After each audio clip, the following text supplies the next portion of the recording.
Hello students, मैं अंजलि पयाल स्वागत करती हूँ आपका आईसीटी वर्चुअल क्लासरूम देहरादून से। कैसे हैं आप सब लोग? उम्मीद करती हूँ आप सब लोग अच्छे होंगे और अपनी लाइफ में बहुत बेहतर कुछ कर रहे होंगे। आज हम बात कर रहे हैं क्लास 10 के साइंस की, और जैसा कि आप लोग जानते हैं चैप्टर 4 हमारा यहाँ पर चल रहा है, carbon and its compound. Carbon एवं उसके यौगिकों के बारे में हम लोग बात कर रहे हैं। बहुत सारी टॉपिक्स आपने इस चैप्टर में पढ़ लिए हैं, क्योंकि रिवीजन यहाँ पर इस चैप्टर का चल रहा है।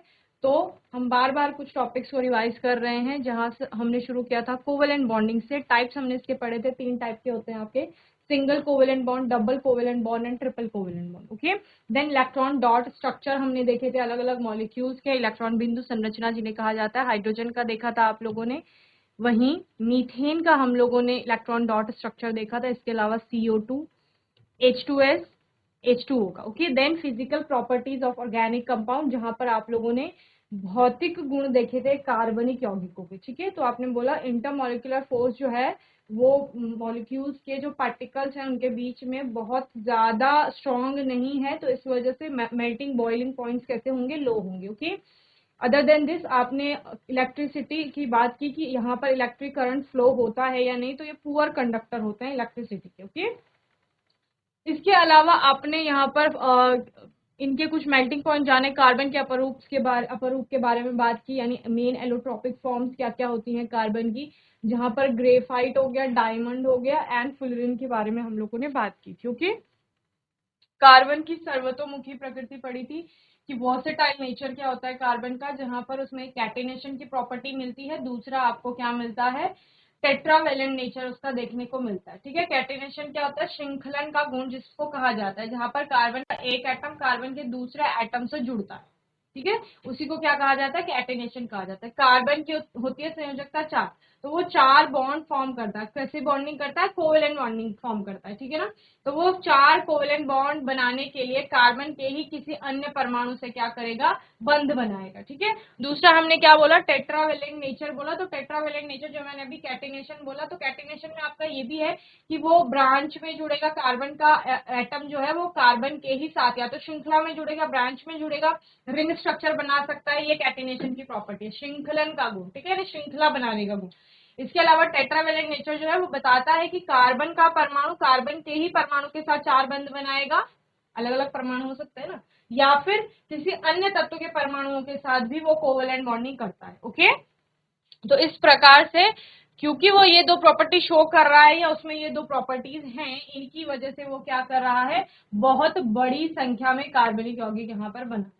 ओके, चलिए, देन हमने बात की थी हाइड्रोकार्बन की, जैसे नाम से ही समझ आ रहा है, हाइड्रोकार्बन हाइड्रोजन और कार्बन से बने हुए यौगिक जो है उनको हाइड्रोकार्बन कहा जाता है, जिसमें कि हमने इसको क्लासिफाई किया था मेनली यहाँ पर। पहले हमने एलिफेटिक ओपन चेन की बात की थी, तो एलिफेटिक ओपन चेन के अंतर्गत आपके क्या आए थे, सैचुरेटेड हाइड्रोकार्बन आए थे और अनसैचुरेटेड हाइड्रोकार्बन आए थे। सैचुरेटेड हाइड्रोकार्बन के अंतर्गत एल्केन आता है, जिसमें कि कार्बन कार्बन एक दूसरे से सिंगल बॉन्ड के द्वारा, निकल बंधों के द्वारा जुड़े हुए रहते हैं। इसके बाद हमने किसकी बात की थी, अनसैचुरेटेड हाइड्रोकार्बन की बात की थी। अनसैचुरेटेड हाइड्रोकार्बन 2 प्रकार के होते हैं, एक एल्कीन होता है, दूसरा एल्काइन होता है। एल्कीन में आपका कार्बन कार्बन के बीच डबल बॉन्ड देखने को मिलेगा, वहीं एल्काइन में कार्बन कार्बन के बीच ट्रिपल बॉन्ड आपको देखने को मिलेगा। ओके, जनरल फॉर्मूला भी आप लोगों ने इनका देखा था, इसके अलावा आपने इनके एग्जाम्पल भी देखे थे। ठीक है, एल्केन में हमारा एग्जाम्पल ब्यूटेन हो सकता है, इथेन हो सकता है, प्रोपेन हो सकता है, पेंटेन हो सकता है, इनमें से कोई भी हो सकता है जहां पर भी कार्बन कार्बन के बीच में है हाइड्रोकार्बन और वहां पर कार्बन कार्बन के बीच एकल बंध देखने को मिल रहे हैं। ओके, वहीं अनसैचुरेटेड हाइड्रोकार्बन में जब हमने एल्कीन की बात की तो उसमें हमने इथीन का एग्जाम्पल लिया, प्रोपीन हो गया, ब्यूटीन हो गया, इन सब के एग्जाम्पल लिए, और हमने कहा कि यहाँ पर क्या हो रहा है, कार्बन कार्बन के किन्हीं 2 परमाणुओं के मध्य आपको डबल बॉन्ड देखने को मिलेगा, तो उनको एल्कीन कहा जाता है। वहीं एल्काइन में कार्बन कार्बन के किन्हीं 2 परमाणुओं के बीच आपको ट्रिपल बॉन्ड देखने को मिलते हैं। ठीक है ना, तो ये अनसैचुरेटेड हाइड्रोकार्बन की बात थी। यहाँ पर हमने हम फंक्शनल ग्रुप्स के बारे में पढ़ा, प्रकार्यात्मक समूह क्या होते हैं, तो कोई भी एटम, ग्रुप ऑफ एटम जो किसी भी मॉलिक्यूल से जुड़ रहा है और मॉलिक्यूल से जुड़ करके उसके सारी केमिकल प्रॉपर्टी जो है उनका निर्धारण कर रहा है, तो उसको फंक्शनल ग्रुप कहा जाता है। कुछ मेन फंक्शनल ग्रुप आपने यहाँ पर देखे थे, हाइड्रोक्सिल ग्रुप हो गया, OH ग्रुप, आपका aldehyde group, CHO group, ketonic group CO जिसे कहा जाता है, कार्बोक्सिलिक ग्रुप COOH, हेलोजन आपका होता है। इसके अलावा हमने सजातीय श्रेणी की बात की थी, या समजातीय श्रेणी जिसे कहा जाता है, होमोलोगस सीरीज। तो यहाँ पर होता क्या है, होमोलोगस सीरीज एक ऐसी सीरीज होती है जिसमें कि जितने भी उसके मेंबर्स होंगे उन सभी का फंक्शनल ग्रुप सेम होगा, दैट मीन्स कि उनकी केमिकल प्रॉपर्टीज एक समान होंगी। ओके, इसके अतिरिक्त क्या होता है, होमोलोगस सीरीज के जो मेंबर्स होते हैं, सक्सेसिव मेंबर्स के बीच में एक CH2 यूनिट का डिफरेंस देखने को मिलता है, और उसके अतिरिक्त 14 मास यूनिट की बात आप करते हैं जिसका डिफरेंस सक्सेसिव मेंबर्स के बीच में आपको देखने को मिलेगा। Okay, then nomenclature of organic compound हमने स्टार्ट किया था लास्ट सेशन में, हमने देखा था, बहुत सारे रूल्स पढ़े थे इसके लिए। सबसे पहले हमने बोला आइडेंटिफाई करना है आपको नंबर ऑफ कार्बन एटम्स। सबसे पहले आपको श्रृंखला चुननी है, एक ऐसी श्रृंखला चुननी है जिसमें आपका हाईएस्ट प्रायोरिटी का फंक्शनल ग्रुप आता हो, ठीक है ना, हाईएस्ट प्रायोरिटी का फंक्शनल ग्रुप जिसमें है और नंबर ऑफ कार्बन एटम्स जिसमें अधिक है, वो वाली चेन आप चुनेंगे।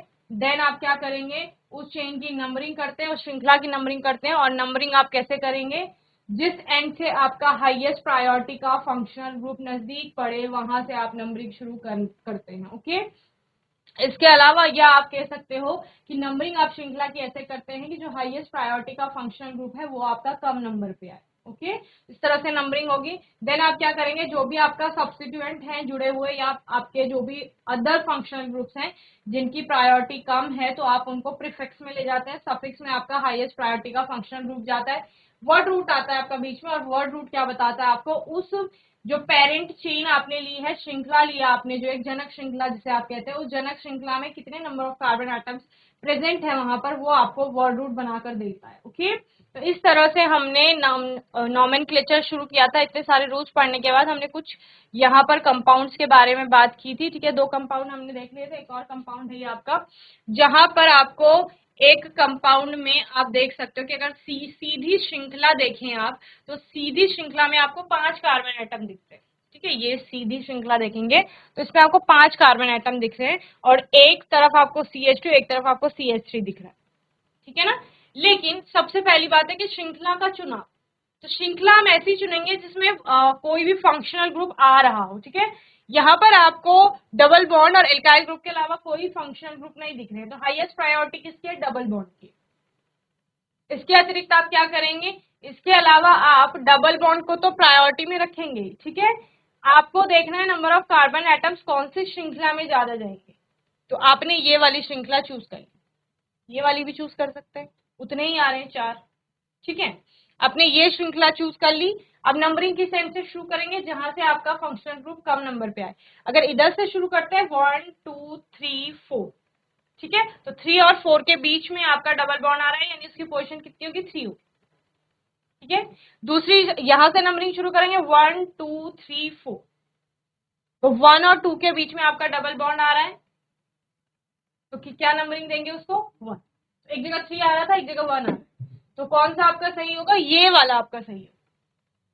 अब ये वाला ग्रुप क्या है, CH3CH2, 2 कार्बन है, इथ, ठीक है, इथाइल ग्रुप है ये आपका, ठीक है ना,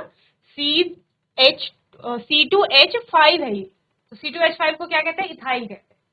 तो इस प्रकार से आप क्या करेंगे, जो भी आपके सब्स्टिट्यूएंट है उनको प्रीफिक्स में ले जाएंगे, और जो आपका मेन फंक्शनल ग्रुप है या हाईएस्ट प्रायोरिटी का है उसको आप कहाँ ले जाएंगे, सफिक्स में ले जाएंगे, और बाकी आपका वर्ड रूट में क्या आ जाएगा, श्रृंखला में कितने कार्बन के परमाणु है वो वर्ड रूट में आ जाएगा। ओके, तो आपने कहा इथाइल और मिथाइल में अल्फाबेटिकल ऑर्डर लेके चलेंगे, ठीक है, तो 2 पे आपका इथाइल है, 3 पे मिथाइल, सेकेंड नंबर के कार्बन पर आपका क्या इथाइल ग्रुप है, और थर्ड नंबर के कार्बन पर आपका मिथाइल ग्रुप है, तो 2 इथाइल 3 मिथाइल। ओके, श्रृंखला में कितने कार्बन के परमाणु हैं, 4, 4 के लिए वर्ड रूट आता है ब्यूट, तो ब्यूट लिख दिया। आगे क्योंकि डबल बॉन्ड मिल रहा है तो आप ईन लगाएंगे वहां पर, ठीक है, और कहां पर मिल रहा है, 1 और 2 के बीच में मिल रहा है, तो आप चलेंगे असेंडिंग ऑर्डर में, तो 1 लिखेंगे, तो क्या हो गया, ब्यूट 1 ई, तो नाम क्या हो गया, 2 ethyl 3 methyl but 1 E. Okay, चलिए इसे नोट करिए जल्दी से।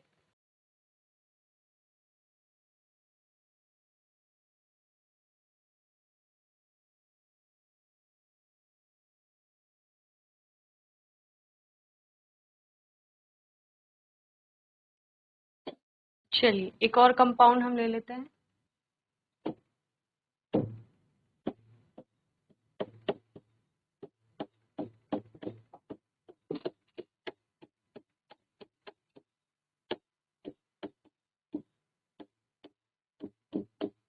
ये आपका एक कंपाउंड है, इसका हमें नोमेनक्लेचर करना है, नामकरण करना है। किस तरह से करेंगे हम लोग नामकरण? सबसे पहले आपको पेरेंट चेन चुननी है जिसमें आपका जो फंक्शनल ग्रुप है या हाईएस्ट प्रायोरिटी का फंक्शनल ग्रुप है वो आ रहा हो, ठीक है ना। तो आप इन दोनों में दो आपके सब्स्टिट्यूएंट हैं, इन दोनों में से हाईएस्ट प्रायोरिटी किसकी है? इसकी है। तो इस प्रकार से आप ये वाली श्रृंखला चुन लेंगे, ठीक है। नंबरिंग कैसे करेंगे? जिस एंड उस एंड से आप नंबरिंग स्टार्ट करेंगे जहां से आपका हाईएस्ट प्रायोरिटी का फंक्शनल ग्रुप कम नंबरिंग पर आए, ये ध्यान रखना है आपको। तो दो तरह से नंबरिंग हो सकते हैं, लेफ्ट टू राइट चलेंगे 1 2 3 4, तो 2 पे आपका OH ग्रुप आ रहा है। राइट टू लेफ्ट चलेंगे 1 2 3 4, 3 पे आपका OH ग्रुप आ रहा है। तो हमको इसके कहाँ रखना है? 2 पर रखना है, 1 2 3 4। ओके। अब सबसे पहले आता है प्रीफिक्स, फिर आता है वर्ड रूट, देन आपका सफिक्स। प्रीफिक्स में क्या आएंगे? जो आपके सब्स्टिट्यूएंट हैं या फिर आपके लोअर प्रायोरिटी के फंक्शनल ग्रुप्स हैं वो आएंगे। तो यहाँ पर आपका सब्स्टिट्यूएंट है ये सब्स्टिट्यूएंट है ना, अलग से जुड़ा हुआ है, चेन के साथ है, पर चेन का पार्ट नहीं है, चेन से अलग जुड़ा हुआ है ब्रांच, तो उसको सब्स्टिट्यूएंट कहा जाएगा। तो वो कहा जाएगा, वो प्रीफिक्स में जाएगा। तो सब्स्टिट्यूएंट क्या है आपका? मिथाइल। और पोजीशन बताते हो आप लोग कौन से नंबर के कार्बन एटम से ये जुड़ा हुआ है? तो थर्ड नंबर से 3 मिथाइल। ओके। वर्ड रूट आपका क्या कहता है कि श्रृंखला में कितने नंबर ऑफ कार्बन एटम्स यहाँ पर उपस्थित है, ठीक है। तो वो आ जाएगा ब्यूट, 4 है ना। अब चारों कार्बन सिंगल बॉन्ड से जुड़े हुए, तो ब्यूटेन। ये आप हटा देते हो, क्यों? क्योंकि सफिक्स का हाईएस्ट प्रायोरिटी का फंक्शनल ग्रुप यहाँ जुड़ने वाला है, वो क्या है? OH, और OH के लिए क्या आता है? ऑल। अभी इस ऑल की पोजीशन क्या है कि ये सेकंड नंबर के कार्बन एटम से जुड़ा हुआ है, तो ये 2 ब्यूटेनॉल हो गया, या ब्यूटेन 2 ऑल भी आप इसे लिख सकते हैं। तो 3 मिथाइल 2 ब्यूटेनॉल, इसका क्या हो गया? IUPAC नेम हो। ओके, चलिए इसे नोट करेंगे। कुछ चीजें ध्यान रखने वाली है, जैसे कि आप पोजीशन लिखते हो उसके बाद आपको डैश लगाना होता है। इसके अलावा जब आप नेमिंग शुरू करते हैं तो पहला वाला लेटर आपका क्या आता है? कैपिटल लेटर आता है, अदर देन दिस सारे आपके स्मॉल लेटर्स। चलिए एक और कंपाउंड ले लेते हैं।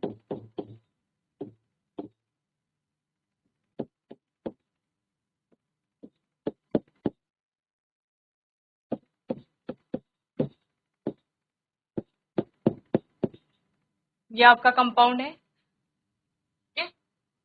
सबसे पहले आप क्या करेंगे? सबसे पहले आपको कार्बन की श्रृंखला चुननी है। तो कार्बन की श्रृंखलाएं आपके बहुत सारी बन सकती हैं, ये हो गई, ये है, कई सारी है। हमको वो चुननी है जिसमें एक तो आपका हाईएस्ट प्रायोरिटी वाला फंक्शनल ग्रुप आए। तो आपको क्या करना है? ये वाली श्रृंखला चुननी है या फिर ये वाली श्रृंखला, क्योंकि दोनों में ही 5 कार्बन एटम आ रहे हैं और फंक्शनल ग्रुप भी आ रहा है, यानी कि जो आपका ट्रिपल बॉन्ड यहाँ पर दिखाया गया है वो, ठीक है। तो सीधी श्रृंखला ले लीजिए। नंबरिंग कहाँ से शुरू करेंगे? जहां से ट्रिपल बॉन्ड नजदीक आए। इधर से करते हैं तो सेकंड पर आ रहा है, इधर से करते हैं तो थर्ड पर आ रहा है, तो इधर से ही नंबरिंग स्टार्ट करेंगे, ठीक है। ओके, फिर से वही प्रीफिक्स को प्री लिख रही हूँ, वर्ड रूट WR और सफिक्स, ठीक है। प्रीफिक्स में क्या आएगा आपका? जो भी सब्स्टिट्यूएंट है वहां पर लोअर प्रायोरिटी का फंक्शनल ग्रुप है, उसका हम प्रीफिक्स लेते हैं। तो यहाँ पर ये एल्काइल ग्रुप जो है आपका, ये सब्स्टिट्यूएंट में तो कौन सा है? मिथाइल। तो मिथाइल और पोजीशन क्या है? 4, तो क्या लिखेंगे? 4 methyl. Okay, 4 methyl. Then number of carbon atoms कितने हैं? 5, तो क्या आ गया? पेंट। और सेकंड और थर्ड के बीच में ट्रिपल बॉन्ड है, तो क्या आएगा? सेकंड आइन या 2 आइन।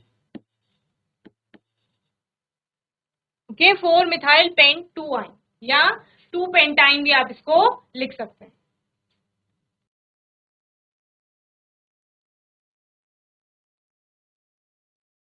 चलिए एक और कंपाउंड लेते हैं।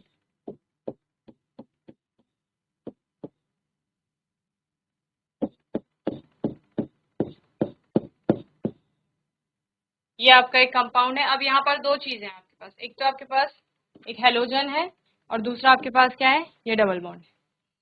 जब दो आपके फंक्शनल ग्रुप आ जाते हैं एक साथ, तो आपको क्या देखनी पड़ती है? प्रायोरिटी देखनी पड़ती है, ठीक है। जो प्रायोरिटी मैंने आपको कहाँ बताई थी?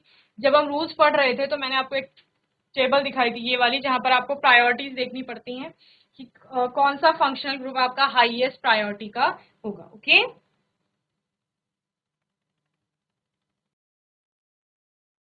चलिए, तो ये आपका कंपाउंड हो गया जो मैंने आपको अभी बताया, ये वाला। तो यहाँ पर हमने क्या बोला, एक हमने बात की कि एक आपका सब्स्टिट्यूएंट है और एक आपका फंक्शनल ग्रुप है। तो डबल बॉन्ड को आप एज अ फंक्शनल ग्रुप लेते हैं, हेलोजेंस को क्या लेते हैं, एज अ सब्स्टिट्यूएंट लेते हैं आप लोग। ठीक है, तो नंबरिंग कहाँ से शुरू कर देंगे, इधर से शुरू कर देंगे, 1 2 3। ओके, सब्स्टिट्यूएंट आपका पहले आता है 3 ब्रोमो, प्रीफिक्स हो गया, वर्ड रूट क्या हो गया, प्रो। ठीक है, और उसके आगे क्या आएगा, सफिक्स में आपका क्या आएगा, क्योंकि डबल बॉन्ड है तो इन आ जाएगा, और इन की पोजीशन है 1। ओके, तो 3 ब्रोमो प्रोप 1 इन, ये आपका इसका आईयूपीएसी नेम हो जाएगा। इसके अलावा आप ये भी ध्यान रख सकते हैं कि फंक्शनल ग्रुप को आप सबसे अधिक प्रायोरिटी देते हैं। ठीक है, उसके बाद आती है आपकी मल्टीपल बॉन्ड्स की बारी,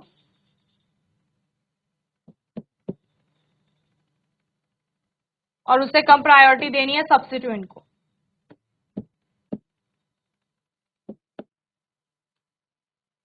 तो एल्काइल ग्रुप हो गए, हेलोजेंस हो गए, ये सारे सब्स्टिट्यूएंट पे आते हैं। मल्टीपल बॉन्ड्स यानी डबल और ट्रिपल बॉन्ड की बात कर रहे हैं, जिनको हम जनरली फंक्शनल ग्रुप में ही रख रहे हैं। और फंक्शनल ग्रुप में तो आपको पता ही है क्या क्या आते हैं, जो भी हमने मेन फंक्शनल ग्रुप यहाँ पर पढ़े। ओके, तो इतना ज्यादा आपके आईयूपीएसी नॉमेनक्लेचर में यहाँ पर नहीं है, फिर भी मैंने आपको बहुत डीप में ये समझा दिया है। कोई भी आपका कंपाउंड अगर आता है, उसका आईयूपीएसी नेम पूछा जाता है, तो आप लोग कर लेंगे। ओके, आने वाले सेशन में हम लोग कुछ और टॉपिक्स पर यहाँ पर बात करेंगे, जिसमें कि टाइप्स ऑफ रिएक्शन आपके आ जाएगी, chemical properties of carbon compound. तो अलग अलग प्रकार की रिएक्शंस हम लोग देखेंगे, जिससे यहाँ पे 4 रिएक्शंस की बात की है, कंबशन, ऑक्सीडेशन, एडिशन और सब्स्टिट्यूशन रिएक्शन।